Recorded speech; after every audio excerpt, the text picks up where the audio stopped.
Voy a hablar del sacrificio, que es un tema que va saliendo en algunos de mis vídeos, pero creo que merece un vídeo aparte. Estoy dando un paseo, así que si oís ruidos o me oís hablar así como si estuviera haciendo un esfuerzo, pues sí, estoy haciendo un esfuerzo porque el camino es cuesta arriba y además hoy ha caído una helada tremenda, está todo congelado. Así que además me va cayendo la gota de la nariz, cosa que, por cierto, ya se oye en algunos de mis vídeos. A veces se ve que hago así con la nariz, lo siento, no lo puedo evitar. Y editar los vídeos para quitar todos esos sonidos, ya lo he intentado, pero lo que pasa entonces es que se oye mal mi voz, porque son sonidos que están muy mezclados con el audio y bueno, pues en fin, que la cosa queda así casera y ya está. Bueno, el tema del sacrificio. El tema del sacrificio es un tema amplísimo que se me viene presentando desde hace 3 años más o menos, o más. No, ¿qué digo 3? Más. Sí, yo creo que 5 ya. Ya van 5 años y me van llegando cosas y cosas sobre el tema del sacrificio y la importancia del sacrificio y cómo es que en Occidente no tenemos ya ni idea o no sabemos, estamos como muy llenos de confusión con la cuestión sacrificial. Todas las religiones del planeta, por así decirlo, en su momento, en su inicio, han estado asociadas con cuestiones sacrificiales y algunas lo conservan. Muchos caminos nativos espirituales conservan las cuestiones sacrificiales. Es decir, son cultos y son tradiciones que tienen presente que hay que dar algo a veces para que se produzca un bien o para que las cosas vayan bien.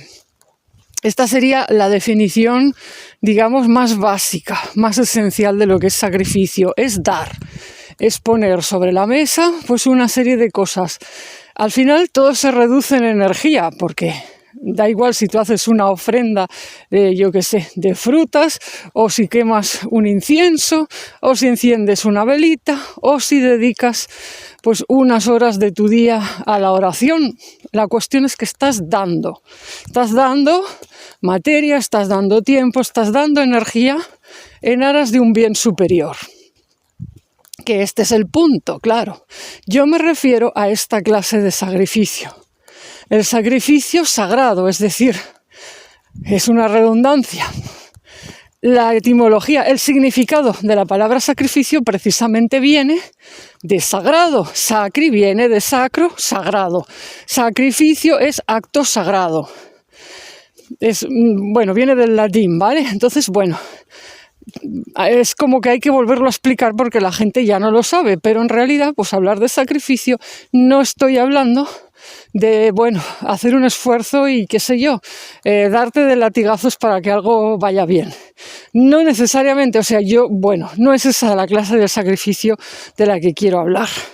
Se han producido una serie de cambios de significado de la palabra sacrificio a lo largo de la historia en Occidente, por ejemplo, y para mucha gente la palabra sacrificio finalmente solo significó única y exclusivamente sufrir por algo, o buscar incluso un sufrimiento adrede, supuestamente en aras de una causa superior.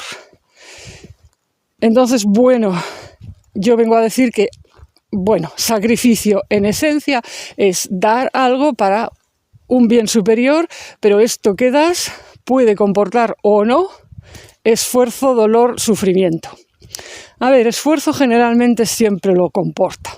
Tú siempre que vas a dar algo, te estás desprendiendo de algo, eso siempre implica un esfuerzo y, como he dicho, se resume diciendo que das energía, por lo tanto es un esfuerzo. Dolor depende. Por ejemplo, vas a ser madre, pasas los 9 meses de embarazo y eso es un esfuerzo, es un sacrificio en ese sentido. Estás dando mucho de tu energía, de tu materia, estás ofreciendo a tu cuerpo un montón de tiempo de tu vida para ser madre. No digamos cuando pares, es mucho esfuerzo. Normalmente, la mayor parte de mujeres sienten algún grado de dolor, a veces muy intenso, e incluso hay algunas mujeres que sufren. porque hay partos complicados. No todas, claro. Las hay incluso afortunadas o que han logrado un parto sin dolor e incluso un parto con placer, las menos. Pero quiero decir, la tendencia, lo normal, es que ese sacrificio implique esfuerzo, dolor y a veces puntualmente sufrimiento. Pero no significa que el sufrimiento sea la definición de sacrificio ni que tenga que estar siempre ahí sí o sí. Me explico, con este ejemplo del embarazo y el parto y de la maternidad creo que se puede entender que es un sacrificio en su sentido, digamos, más puro del término. Porque, bueno, pues maternar y criar, bueno, ya sabemos, las que lo hemos pasado, pues sí, es un sacrificio en ese sentido. Das mucho de tu tiempo, de tu energía, de tus días, de tu mente, de tus emociones, todo, en aras de una causa superior que es el desarrollo de esa nueva personita a la que has traído al mundo. Me explico, eso es una causa superior, traer un alma al mundo, cuidar a una personita que quieres y que es dependiente y que necesita cuidados, eso es un sacrificio. Claro que hoy muchas mujeres se incomodan si oyen algo así, porque dicen, no, porque eso es llevar la maternidad hacia un lugar que no, que es como, en fin, como que no, que la maternidad no tiene que ser tan sacrificada, que ese concepto es muy horrible, que nos ha pasado factura a las madres. Bueno, vale, sí, vale. Yo entiendo la revisión de algunas cosas, entiendo que se quiera liberar a la maternidad de una carga excesiva de abnegación, por así decirlo, que a veces ha sido extrema o injusta, pero en realidad me da igual, o sea, me da igual porque al final, yo que he sido madre, sé perfectamente que incluso sin echarte cargas de abnegación extrema encima, es igual, te cuesta. ¿Y es un sacrificio? Pues sí, señor, yo lo digo así y ya está, a mí no me van a mover del sitio.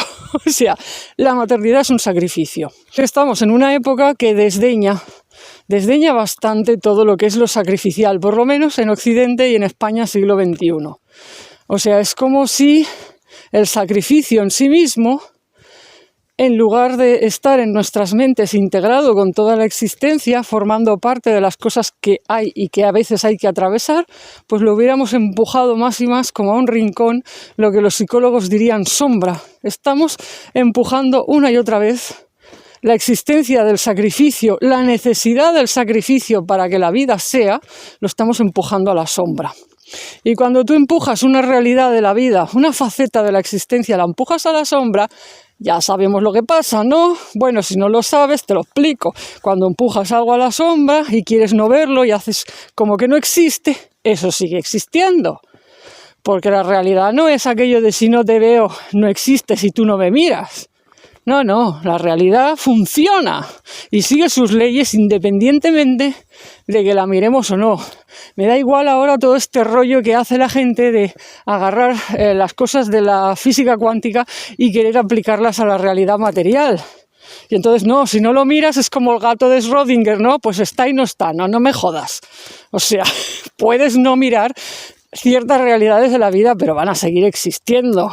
Porque no dependen de la mirada humana. De hecho, la realidad material, el planeta Tierra, a ver si así cala, existía mucho antes que la humanidad y estaba poblado de seres mucho antes de que el ser humano apareciera sobre la Tierra. Entonces, bueno, puede que haya algo de física cuántica en la realidad y puede que las cosas se sostengan en su existencia por la mirada de seres.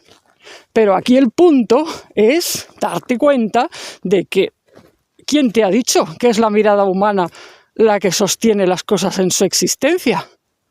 ¿Tú no sabes que hay otros seres que también están mirando la realidad y le están dotando de consistencia?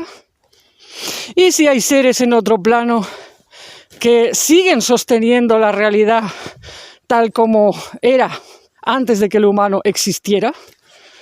¿Y si la realidad sacrificial existe y existirá porque hay seres que la quieren ahí y la están sosteniendo ahí? Porque son mucho más antiguos y porque conocen muchas más cosas y porque saben mejor que el ser humano actual que la realidad material, lo que vemos, pues tiene una cualidad limitada. Entonces, si tú quieres hacer un pastel, voy a saltar a este ejemplo para hablar del sacrificio, si tú quieres hacer un pastel, no puedes todavía, al día de hoy, que se sepa, utilizar materia infinita con un chasquido de dedos hacer que ¡pum!, aparezca un pastel de la nada. Hasta el día de hoy, las leyes del mundo material te dicen, si quieres hacer un pastel tienes que sacrificar harina, agua, levadura, huevos, mantequilla, bueno, lo que le quieras poner. Y además tienes que utilizar calor de algún tipo, horno, fuego, lo que te parezca. O bueno, vale, salvo que hagas un pastel de estos helados de la nevera, bueno, es igual. Energía, tienes que meter energía a esos ingredientes. Eso tiene que atravesar un proceso. Pero sí, hay un sacrificio en el acto de hacer un pastel.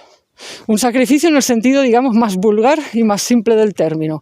Tú no puedes hacer un pastel de la nada. Y esos huevos, esa harina, esa mantequilla, esa levadura que estás poniendo ahí, la estás quitando de otra parte. Estás invirtiendo, ¿no? En un sentido comercial sería una inversión. Una inversión para comer algo rico. Porque además, bueno, hoy en día, por lo menos en España siglo XXI, todos esos ingredientes generalmente los tienes que comprar. Incluso aunque vivas en un pueblo, si las gallinas te ponen huevos es porque previamente has dado de comer a las gallinas. Todo eso cuesta. ¿Me explico? Si al final todo es un ciclo, ¿qué pasa?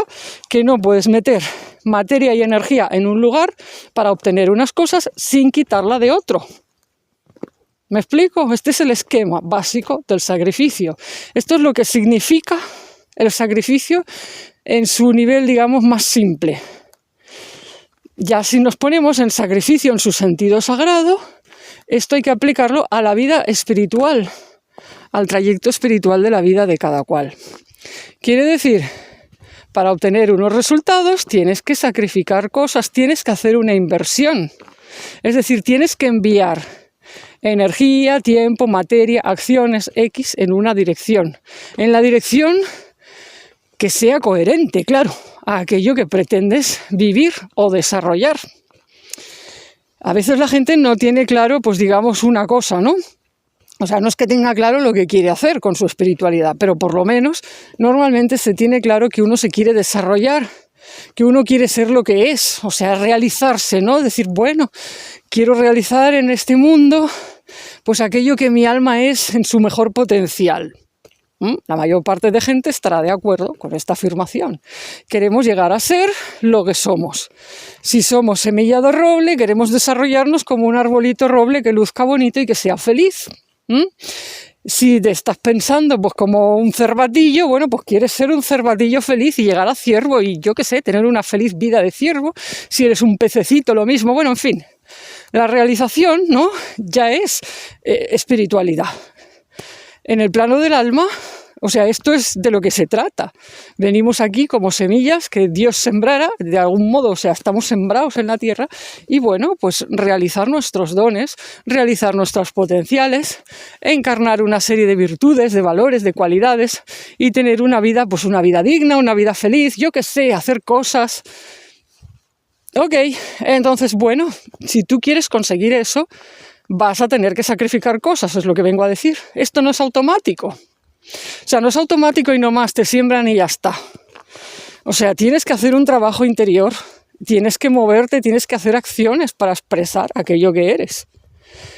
Entonces, claro, el sacrificio sagrado significa enviar materia, energía, acciones, tiempo de tu parte en la dirección correcta.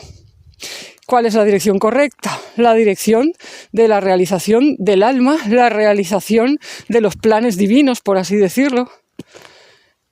Y esto, bueno, claro, esto aquí es que entramos en mucha complejidad y aquí ya se podría hablar mucho porque luego además hay que tener en cuenta que estamos todos entrelazados.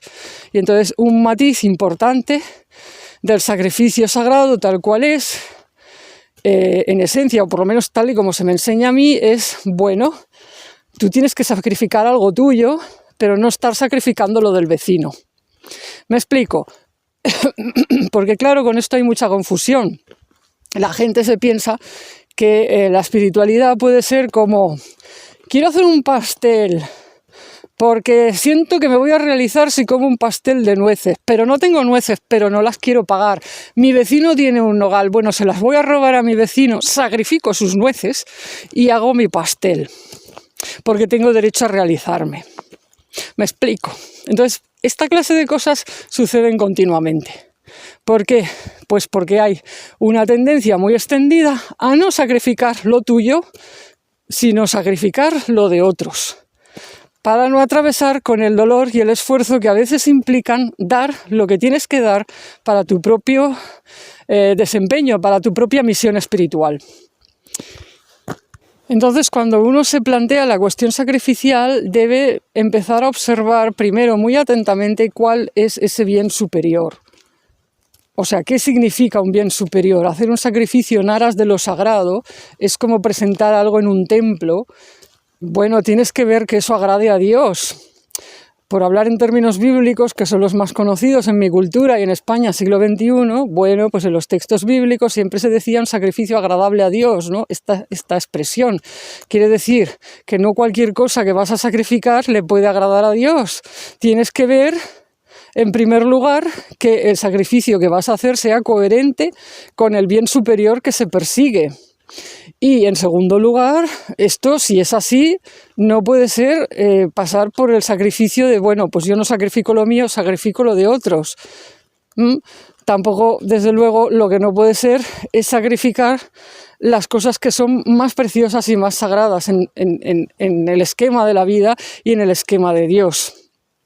Que esto es otro tema, otra distorsión que suele existir y que me la he encontrado más de una vez, y en este último tiempo pues he estado reflexionando mucho sobre ello, el sacrificio de lo sagrado.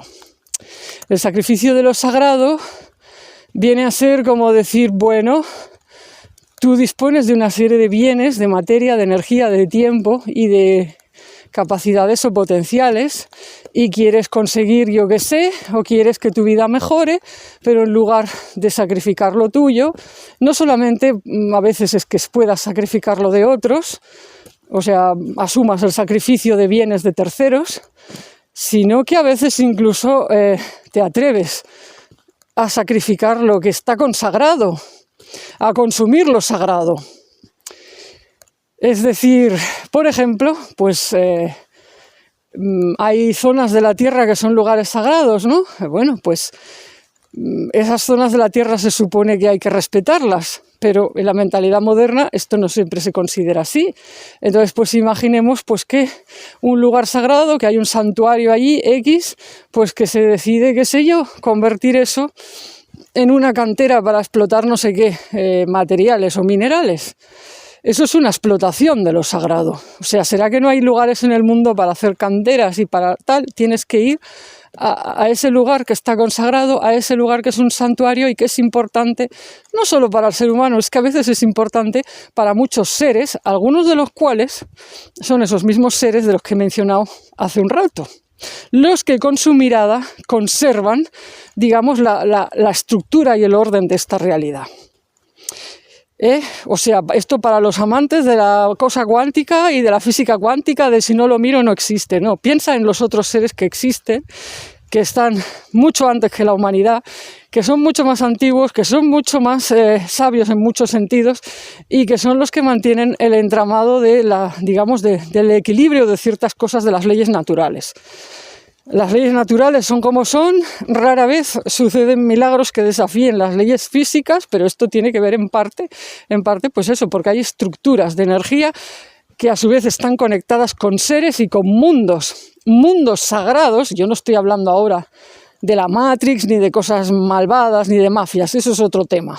Es otro tema que también está ahí, pero las leyes naturales son algo querido, por así decirlo, por la deidad creadora y están entrelazadas con mundos y con seres que las respetan y las sostienen, independientemente de que el ser humano, el recién nacido y el último que apareció en el planeta, decida en su caprichosa voluntad o en su grandísimo ego que no, que para él las leyes naturales no tienen que cumplir, y que él puede agarrar y sacrificar para intereses X, a veces ni siquiera sagrados ni nada, o sea, puede sacrificar lo sagrado. En fin, hay una película que voy a mencionar, la princesa Mononoke, que pues habrá visto mucha gente, no lo sé. Una película de estas de anime japonés. Bueno, pues allí, quien la haya visto, va a entender lo que estoy diciendo de sacrificar lo sagrado, pues porque está muy bien expresado. O sea, la codicia humana, el ansia y la pérdida de los valores profundos hacen que pues haya un destrozo salvaje, ¿no?, de la naturaleza en esa película, y que además hay un ser sagrado, una especie de ser sagrado, dios del bosque, que claro, pues hay alguien que lo quiere sacrificar, o sea, quiere agarrar la materia, el ser de ese ser sagrado, porque es mucha energía, es mucho poder y lo quiere. Entonces, bueno, eso es una película, pero en el plano humano y en esta realidad, en esta sociedad, suceden de continuo cosas así. Por ejemplo, pues hay personas niños, niñas que nacen en familias con dones sagrados importantes. Y a veces son sacrificados por sus familias, no de manera directa. No estoy hablando ahora de los sacrificios infantiles que de todos modos se han hecho muchas veces en la humanidad. Y en la sombra también siguen sucediendo. Estoy hablando de que hay familias que sacrifican a esos niños de manera indirecta, es decir, notan sus potenciales, notan su energía, notan todo el bien que traen, y entonces, en lugar de cuidarlos y ayudarlos a desarrollar todo eso para que se desarrollen como el árbol sagrado que son y puedan ayudar a otras personas, se los comen. Es decir, ¿de qué manera se los comen? Bueno, pues los atan, los derivan, les hacen cargar con un montón de cosas de la familia, que lo único que quiere es seguir con sus vicios y con su corrupción, y que otro pague por sus mierdas, vamos a decirlo así. Entonces, estos niños y niñas a veces nacen en familias así, corruptas, pues porque se da una oportunidad a veces pues a que ese propio niño o niña pues ayude a tomar conciencia de cosas, pero muchas veces la corrupción es tan grande que lo único que hacen con esto es comerse en la energía a ese niño, que a veces pues empieza a estar enfermo y siquiera no llega a la adultez. Mueren antes de tiempo, les suceden cosas malas o acaban fatal. Y nunca llegan a desarrollar ese gran árbol sagrado que estaban destinados a ser, porque la familia ha preferido seguir con sus vicios, con su corrupción, no ha querido cambiar nada, y lo que ha querido es decir, bueno, vamos a tomar la energía de este niño, vamos a usarlo para limpiarnos los mocos, vamos a decir así. O para que cargue con nuestras historias, y para que cuando vengan seres a vengarse por nuestras maldades, cuando vengan los karmas, vamos a decir, los karmas de nuestros crímenes familiares, bueno, pues les entregamos al niño, o los entregamos a la niña, y que esas bestias hagan con ese niño o con esa niña lo que quieran. Pero nosotros no queremos cambiar. Y esto es un esquema que se me ha mostrado más de una vez, ¿vale? O sea, es claro, no, la gente no lo ve así, es decir, son cosas que están en la sombra, pero a veces cuando te pones a observar lo que pasa en ciertas familias y lo que pasa con ciertas personas, esto es lo que sucede. Pero es que esto sucede también de muchas otras maneras. O sea, sucede con personas que de adultas, por ejemplo, empiezan a salir del armario y empiezan a manifestar a sus conocidos, a sus contactos o al mundo, vamos a decir al público, pues que tienen una serie de dones o de capacidades y se ponen a disposición para ayudar a los otros. A veces personas que pues se consagran, que hacen pues toda una serie de renuncias sacrificiales en aras de un bien superior, renuncias sacrificiales de su propia vida, de sus propias facetas del ser que hay que dejar atrás, de bienes materiales que son necesarios, digamos, sacrificarlos para conseguir otras cosas y tal. Y esas personas a veces, en lugar de ser acogidas y respetadas como las personas sagradas que son, como se haría en una cultura indígena, por ejemplo, dirían, bueno, esta es una persona sagrada, vamos a tenerle por lo menos un respeto. porque además luego pues es que nos puede ayudar, pero vamos a respetarla, vamos a tal. Bueno, pues ¿qué pasa? Que en esta cultura, en España siglo XXI, hay tanta ansia por conseguir cosas, ansia por tener poderes, ansia porque yo qué sé, por energía, por milagros o por no sé qué, o por lo que sea, es igual.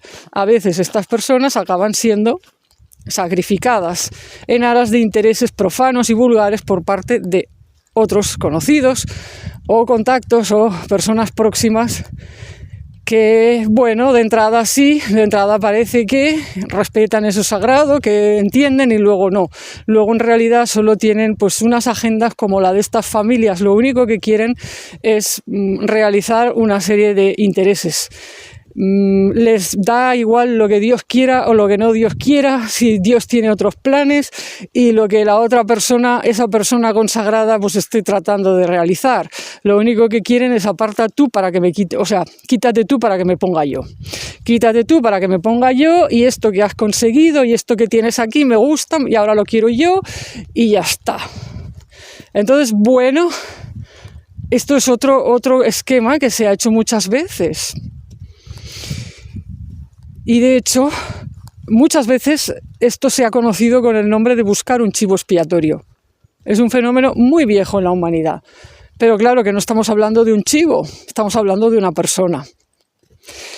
Un chivo expiatorio significa que a veces en un contexto social hay problemas, pero en lugar de quererlos afrontar y de querer ver la realidad que está ahí escondida, la realidad que está, digamos, en las sombras de esas relaciones o de ese conjunto familiar o social o vecinal, bueno, pues en lugar de querer confrontar eso, se busca afuera una persona que cargue con las culpas de eso que no se quiere ver, porque así todo el mundo se puede aliviar, puede decir, vale, la culpa es de fulanito, la culpa es de menganita, o la culpa es de ese grupito que hay allí. Y entonces cuando la gente puede contarse a sí misma ese relato de que la culpa es de fulanita o de menganito, con ese alivio se sienten mucho mejor. Y entonces, bueno, el paso siguiente, lógicamente, ya sabemos cuál es, sacrificar a esa persona. Es decir, le va a pasar algo malo. Le va a pasar algo malo porque, claro, tiene que pagar por esa culpa. O sea, tiene que vivir en su ser, digamos, el castigo, entre comillas, o las consecuencias negativas de ese otro mal que está en la sombra y que esa sociedad o ese grupo o esa familia no quiere confrontar. Y estas cosas han sucedido, bueno, muchísimas veces. O sea, es un fenómeno que está estudiado, hay hasta libros escritos sobre ello, no estoy diciendo nada nuevo.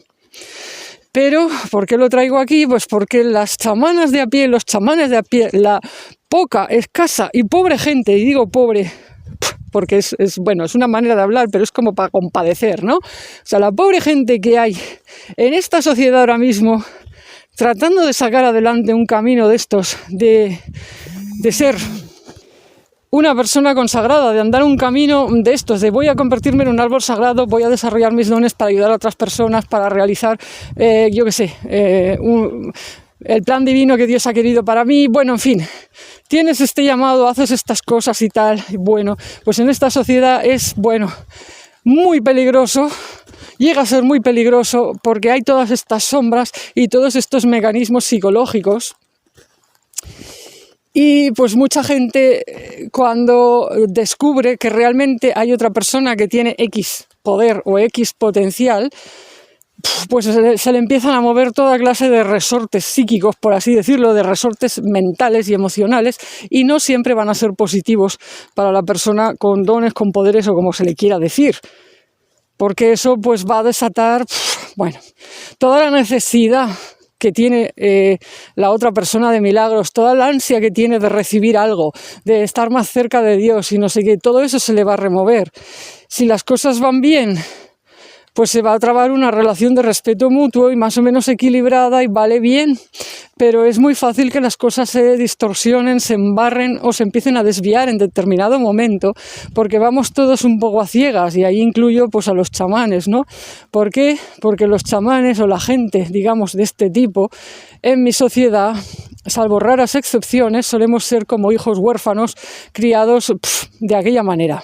¿Por qué? Porque no estamos en una sociedad donde nadie nos haya enseñado previamente. O sea, ¿Qué me vas a decir? Que has ido a cursos y talleres, pero eso no es lo mismo que lo que se vivía en las sociedades tradicionales, que tenías un mentor, un maestro que estabas orbitando alrededor de su enseñanza durante años, a veces décadas, hasta que, bueno, esa persona se moría, pero tú habías recibido una cantidad de enseñanzas, de guía, de consejo. O sea, tenías una figura allí como paternal o maternal que te iba aconsejando en tus crisis y en tus dudas. No es que esté hablando de una dependencia insana o de un dominio en el mal sentido de la palabra, de me tiene sometido, el maestro espiritual en realidad es un tirano. Bueno, de esto ha existido también, claro que sí, de esto también ha existido, pero no estoy hablando de eso. Estoy hablando, pues que venía a ser como un segundo padre, una segunda madre, una figura de referencia, y que estaba allí, y entonces pues cuando había cosas que no sabías, pues te las iba indicando. Y si no la sabía, pues bueno, buscabais una solución entre los dos y tal. Pero la mayor parte de chamanes de a pie en mi cultura, pues no tenemos esa figura. Hemos aprendido a ciegas, o a ensayo y a error, haciendo malabarismos 1000 y dando 1000 vueltas, pero pues venimos a ser pues como los niños de los cuentos de hadas tradicionales europeos que, bueno, se quedan en el bosque, se las apañan como pueden, pero están, por lo tanto, sometidos a un montón de riesgos y de peligros, pues porque no estás amparado, no estás en la casa de nadie, no hay ninguna figura humana allí. Sí, te vienen a ayudar las hadas, los duendes, los elfos, qué sé yo, las estrellas, bueno, en fin, puedo aquí empezar a contar cuentos de hadas, ¿no? Las ayudas estas medio sobrenaturales que a veces suceden, pero también hay peligros pues de otro tipo, hay cosas bastante terribles que te pueden pasar, los ogros, las brujas que comen niños, yo qué sé, los demonios, los gigantes que no sé qué tal, bueno, en fin. Que pueden pasar muchas cosas, y todo esto que simboliza, que representa pues eso, el desamparo que hay en las personas o las figuras que tratan de andar estos caminos, y la peligrosidad de la inconsciencia. Como todos tenemos todos estos patrones de manera inconsciente, pues sin darnos cuenta a veces nos podemos ver metidos en el rol de persona que va a ser sacrificada o que está siendo sacrificada, y no en aras de lo sagrado, sino en aras de intereses profanos, vulgares, mundanos. Tú tal vez estés unida a lo sagrado y quieras realizar la voluntad de Dios, pero quien te va a sacrificar probablemente se la pela. O está en otra historia, y por eso le da igual lo que te pase, es capaz de encogerse de hombros. Pero también te puedes ver en el otro rol, cuidado, porque también te puedes ver en el rol de persona encegada por su propia ansia, por su propia codicia de poder o por su propia voluntad de atesorar, qué sé yo, energía, no sé qué, no sé cuántos, y tal vez vayas a sacrificar a otras personas. Personas además a veces inocentes que no te han hecho nada, o personas que simplemente estaban allí y dices, bueno, ¿no? Entonces cuidado, porque eso es lo que mis guías llaman sacrificio inverso. Y el sacrificio inverso es darle la vuelta al sentido correcto de lo sacrificial, y tiene consecuencias muy terribles en el plano espiritual. En el plano del alma, para los implicados, desde luego. Tanto si eres verdugo como víctima, eso tiene unas consecuencias, deja unas marcas severas. Nada que sea fácil de reparar o de deshacer así como así.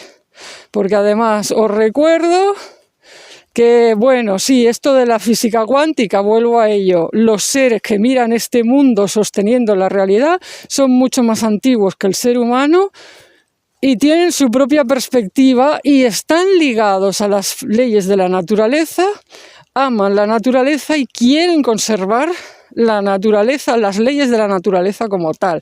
Por lo tanto, cuando hay seres humanos cometiendo una aberración como sacrificar lo sagrado, sea que sacrificas lugares de la naturaleza consagrados, santuarios o personas consagradas, cuando haces eso, esos seres, vamos a decir que están mirando y no van a perdonar la cosa, no la van a dejar sin consecuencias, no van a hacer que las leyes naturales no funcionen para ti. ¿Me explico? No va a haber una exención de responsabilidad, sí, se va a tener en cuenta la ignorancia, ¿no? Pero decir, no van a hacer que de repente, pues eso, las leyes naturales no funcionen en esto. Y entonces en el esquema de la naturaleza, pues siempre hay un karma, por así decirlo, con aquellos que infringen las leyes de lo sagrado de esta manera. Lo que pasa es que, claro, las épocas y los tiempos, el tiempo en este plano, en el plano material, pues va a su propia velocidad. No es la velocidad de una vida humana, que es como un soplo, es muy breve. En nada nos hemos muerto y puede parecer que no hay consecuencias, pero bueno, las consecuencias las vive el alma de todos modos, tarde o temprano. Muchas veces las vive antes de morir. Y las consecuencias son de tal grado que esa persona empieza a acordarse, le empieza a venir a la mente aquello que hizo hace, 30 años, o hace 5, o es igual. Y otras veces le vienen en el momento de la muerte, cuando ya nada tiene reparación ni arreglo, ya no hay manera de tratar de hablar con aquella persona, bueno, en fin, que de todos modos la sacrificaste, bueno, ya no hay modo. En el momento de morir es terrible cuando te vienen a la conciencia las cosas malas que hiciste y no has hecho nada en vida para reparar eso. Pero también te puede venir después. Y bueno, pues eso es otra historia, pero también todo eso existe. ¿Por qué? Porque al final estamos hablando siempre de energía. O sea, la energía es la que es. La energía no se transforma ni desaparece así como así. La energía de las cosas que has hecho y de sus consecuencias, del dolor que has causado, el sufrimiento que otras personas han tenido por tu causa, pues todo eso está ahí. Ahora, pues si estás en el rol de víctima en cierto momento, el dolor que tú has sufrido por causa de otros y tal, pues tampoco es sencillo de superar. O sea, esto es como, bueno, en el mundo de la terapia, ¿no? O sea, necesitas que realmente alguien te ayude. Bueno, ahí están los seres del mundo sagrado para ayudar cuando esto, bueno, se produce, pero idealmente lo ideal es que en el plano humano haya ayuda humana para las cosas hechas por humanos. Eso es lo que siempre se intenta y se dan muchas oportunidades de reparación de todos estos problemas sacrificiales antes de decir, bueno, el juicio está visto para sentencia, ya no hay nada más que hacer. Está claro que esto pues ya nada, pues entonces pasaremos a las consecuencias. O sea, antes de que eso suceda, pues siempre se dan, como digo, oportunidades. Y tiene que ver con esos seres que observan este plano y cuya mirada sostiene, digamos, el orden de las leyes de la naturaleza. Por supuesto, no se va a buscar, o sea, no se va a ver la misma responsabilidad en un niño que comete errores y que sacrifica los juguetes de su amiguito que en un adulto. En un adulto, pues que ya está con más responsabilidad y más conciencia de las cosas. Todo esto supongo que no hace falta decirlo. Todas estas variantes, estos factores están contemplados. La responsabilidad siempre se exige más a las personas más conscientes, más formadas y más maduras. Es así. Cuanto más se te da, más se te exige. Cuantos más bienes se te dan, también más cuentas se te van a pedir de cómo los has utilizado. Y esto se aplica tanto en el plano físico y material, en cuestiones de dinero, por ejemplo, como en el plano espiritual. O sea, porque a veces te dan muchos bienes, pero son de tipo, qué sé yo, de tipo energético, ¿no? Como estos dones de los que hablaba, ¿no? Esta gente que viene al mundo con una serie de dones, son como joyas, como piedras preciosas, pero pues luego se te va a decir, bueno, a ver, ¿y cómo has usado esto? ¿Lo has usado? O sea, un poco como la parábola de los talentos. La parábola de los talentos de la que hablaba Jesús. O sea, bueno, se te dan cosas, pero es para que las uses. Y ahora no estoy hablando de usarlas en un sentido comercial. O sea, hay que usarlas pues por el bien superior. El bien superior de la vida, el bien de nuestra propia vida, de nuestros hijos, de nuestro pueblo, o en algunos casos pues es el bien superior de un plan divino que te está mostrando y te está diciendo, invierte tus dones, invierte tu tiempo y tu energía en esta causa, porque esto es lo que yo quiero. Y si te muestran sueños, si te llega así, bueno, pues ese es digamos, la causa a la que tienes que sacrificar cosas tuyas. Y vuelvo a decir que lo que se sacrifica no siempre es materia, Puede parecer que hay gente que no está sacrificando materia porque a lo mejor pues ni siquiera son muy ricos, no tienen muchas cosas, pero a lo mejor están sacrificando cantidad de horas, días, años de su tiempo en una causa. Es como, bueno, como los monjes, ¿no? Bueno, pues están sacrificando su vida para tener suficientes horas de rezo, para enviar esa energía mental, emocional, espiritual, la están enviando en una dirección de sostén de las cosas buenas, de intercesión, de pedir a Dios pues que envíe ayuda, que envíe. Entonces, la oración también es una manera de mover energía. Y es también un sacrificio en este sentido si se hace correctamente, es decir, tú estás dando energía a una serie de cosas. O sea, estás derivando esa energía para que otras cosas buenas sucedan o para evitar que cosas malas pasen. Entonces, cuando tú rezas, si lo haces bien, lo haces de corazón, pues los seres del mundo sagrado movilizan la energía de la oración en las direcciones adecuadas. Pero pues no se ve físicamente, esto nunca se ve como se vería, pues qué sé yo, pues lo de hacer el pastel, donde está muy claro qué es lo que se está sacrificando y se ve pues hasta la factura de la luz, se ve pues las horas que el horno ha estado encendido, ¿no? Que eso también forma parte del sacrificio, el fuego del horno, el dinero que cuesta encender el horno, etcétera. Todo esto forma parte del esquema sacrificial. Entonces, bueno, termino este vídeo diciendo, nunca sacrifiques lo sagrado. O sea, no es lo sagrado lo que ha de ser sacrificado. O sea, si tú te encuentras con un ser sagrado, sea una especie de ser tipo lo que sale en la película Mononoke, o sea una persona en tu vida que está consagrada y está dedicándose a la vida espiritual, no lo sacrifiques.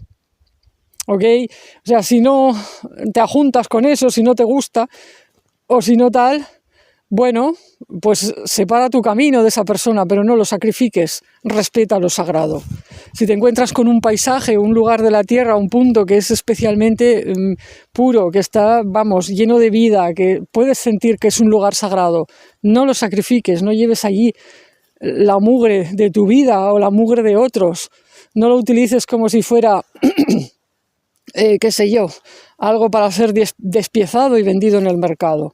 No hagas eso, porque eso es el sacrificio inverso. Eso causa mucho sufrimiento en muchos seres, no solo en las almas implicadas. Y además puedes tener consecuencias muy negativas a corto o a largo plazo. O sea, si no eres capaz de contener tu ansia de sacrificar lo sagrado, por qué sé yo, pues porque no puedes empatizar con eso otro que quieres sacrificar, por lo menos hazlo pues para evitar causas severas para tu propia alma. Hazlo por compasión a ti misma o a ti mismo. Y bueno, pues eso es todo lo que puedo decir. Habría mucho más que hablar del sacrificio, pero pues este vídeo tiene que terminar en algún momento y esto es lo que hoy se me pedía que dijera.